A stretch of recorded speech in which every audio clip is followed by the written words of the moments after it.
Assalamualaikum warahmatullahi wabarakatuh. Oke, hari ini saya akan membuat waterfall kolam koi dari fiber. Di sini saya punya cetakan triplex ya. Namun di bagian bawah itu teman-teman bisa lihat saya kasih lakban agar pembukaan cetakannya nanti lebih mudah. Saya tidak kasih lakban secara keseluruhan karena di bagian lakban sini yang sangat dibutuhkan.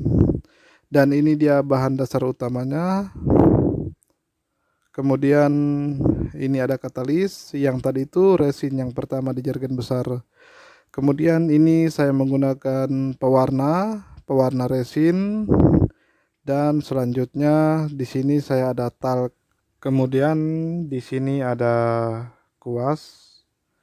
Selanjutnya di sini ada thinner sebagai penghilang agar tidak keras. Kemudian itu ada blue band. Di sini blue band saya gunakan agar tidak lengket di cetakan nanti. Seharusnya dia menggunakan mirror glass, cuman saya tidak tahu di mana dijual di sini, jadi saya gunakan blue band saja. Mudah-mudahan berfungsi dengan baik.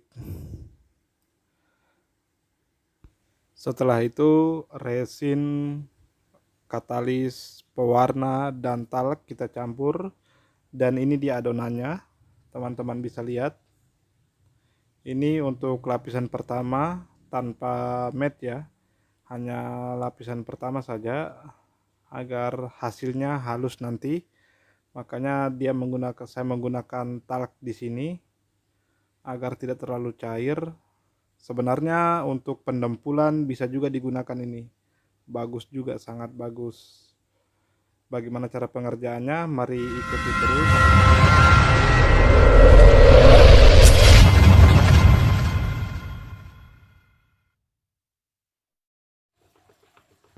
Untuk pencampurannya, katalis ini kita campur terakhir ya, kemudian kita aduk rata, betul-betul rata kita aduk secara merata sekali. Kemudian kita oles perlahan hingga dia benar-benar rata, tidak ada celah untuk kebocoran lagi.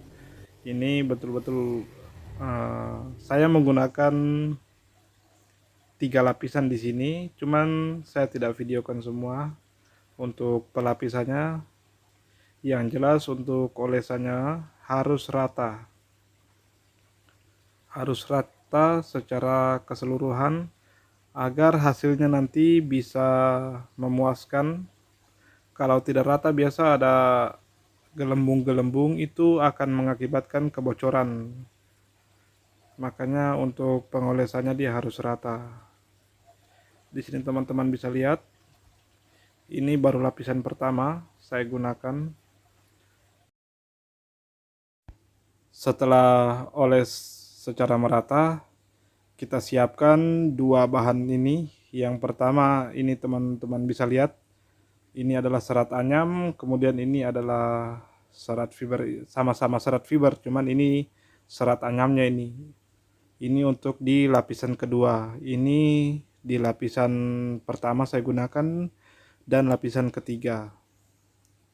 Untuk pengaplikasiannya bagaimana? Ikuti terus. Ini sangat gatal ya, hati-hati untuk teman-teman yang baru mau tes bikin fiber. Ini sangat gatal. Intinya untuk bahan fiber ini sangat berbahaya, jadi jangan simpan di sembarang tempat, termasuk resin, katalis, dan lain-lain itu. Kita akan coba untuk pengaplikasian serat fiber yang pertama. Di sini saya langsung saja pasang, gunting, oles. Tidak usah pakai lama. Oke, di sini teman-teman bisa lihat.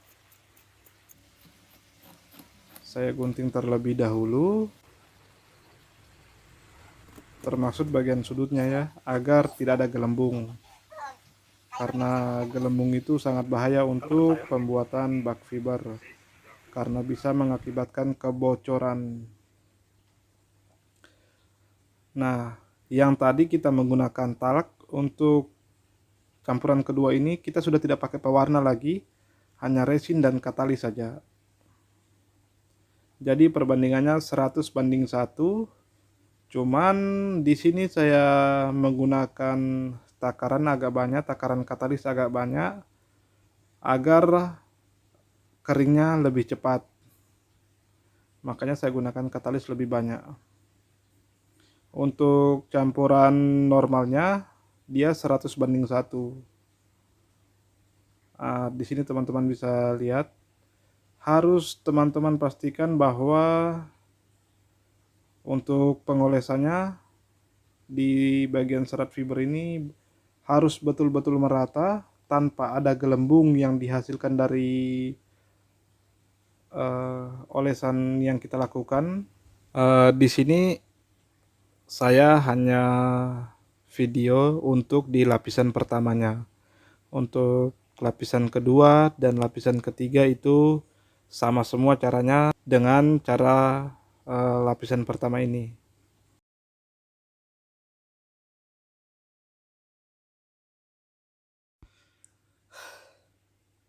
Sekarang kita lanjut untuk bagian pelepasannya, pelepasan cetakan. Di sini teman-teman bisa lihat hasilnya sekarang sudah kering, dan sekarang saya akan melakukan pelepasan cetakan. Di sini karena cuma cetakan triplex, jadi tentu saja tidak permanen. Saya hanya buka saja, sangat mudah ya. Untuk bukanya ini tidak susah, karena ada margarin tadi yang saya gunakan agar bahan dasar resin ini, bahan dasar fiber ini tidak melekat di triplexnya. Teman-teman bisa lihat alat yang saya gunakan hanya itu saja. Saya tidak tahu apa namanya itu alat itu. Pokoknya cuman besi tipis saja, intinya itu besi tipis saja. Ini saya akan buka semua lakbannya dan triplex-triplexnya. Untuk hasil cetakan dari bahan triplex ini masih agak berserat dia, karena memang bahan dasar cetakan yang kita bikinkan dari triplex. Jika mau hasilnya bagus, bisa menggunakan cetakan kaca, itu sangat bagus hasilnya. Karena saya sudah coba, sebelum saya membuat ini, saya membuat bagian lidah waterfallnya itu menggunakan kaca. Nanti akan ada videonya. Buat teman-teman, lihat bagian dalamnya masih agak kasar karena bahan dasar yang saya gunakan triplex. Jadi dia berserat seperti triplex ya. Namun ini lakbannya ini saya lihat mengkerut, jadi hasilnya tidak bagus, ini agak bergelombang. Nanti saja itu kita finishing karena gampang itu. Nah, ini dia saat jadinya. Saya sengaja tidak video semua karena bagian proses ini HP saya kemarin lowbat. Ini yang saya bilang saya cetak menggunakan kaca sangat beda jauh ya dengan yang di dalam. Karena ini saya cetak menggunakan kaca. Ini saya hanya tempel-tempel begitu saja. Saya hanya sambung, kemudian saya resin agar tidak bocor, tapi jelas dia kuat. Ini teman-teman bisa lihat bagian lidahnya sangat mengkilat. Ini saya cetak menggunakan kaca, jadi berbeda jauh dengan di dalam ini. Kemudian di bagian dalam sini nanti saya akan lubangi untuk tempat pipa. Saya simpan di bawah sini pipanya agar airnya meluap ke atas dan jatuh secara merata. Jadi pipanya kita tidak boleh simpan di bagian atas sini. Pipanya harus kita simpan di bagian bawah, entah di bagian bawah sini atau di belakang, kiri, kanan, itu terserah teman-teman. Yang penting di bagian bawah, agar jatuhnya air di bagian lidah bisa merata. Sekarang berhubung ini masih berantakan, masih banyak yang perlu diselesaikan, saya di sini akan coba untuk selesaikan dulu sisanya ini.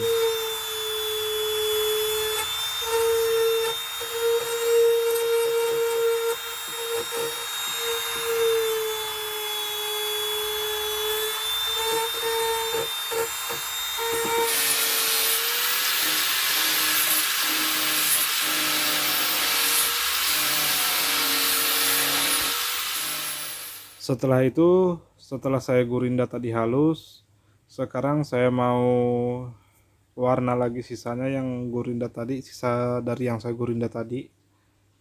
Ini teman-teman bisa lihat saya lebih rapikan lagi agar dia punya hasilnya rapi dengan detail. Oke, setelah itu kita tunggu lagi keringnya. Dan ini pipa yang saya maksud tadi, ini saya simpan di bawah. Saya sengaja tidak pakai sambungan pipa drat karena memang saya tidak mau, dari pesanannya orang dia tidak mau untuk ada pipa drat karena itu akan menghambat. Oke, untuk hasil akhirnya bagaimana? Ini dia hasil akhir yang kita dapatkan. Teman-teman bisa lihat di sini jatuhnya secara merata, sangat bagus. Dan jika teman-teman bosan waterfallnya hanya di satu posisi, teman-teman bisa rubah di kiri ke di belakang, itu bebas karena ini sangat ringan juga. Oke, mungkin cukup sekian tutorial kali ini, semoga bermanfaat untuk teman-teman. Jika suka dengan video ini, silahkan like, komen, dan subscribe. Terima kasih.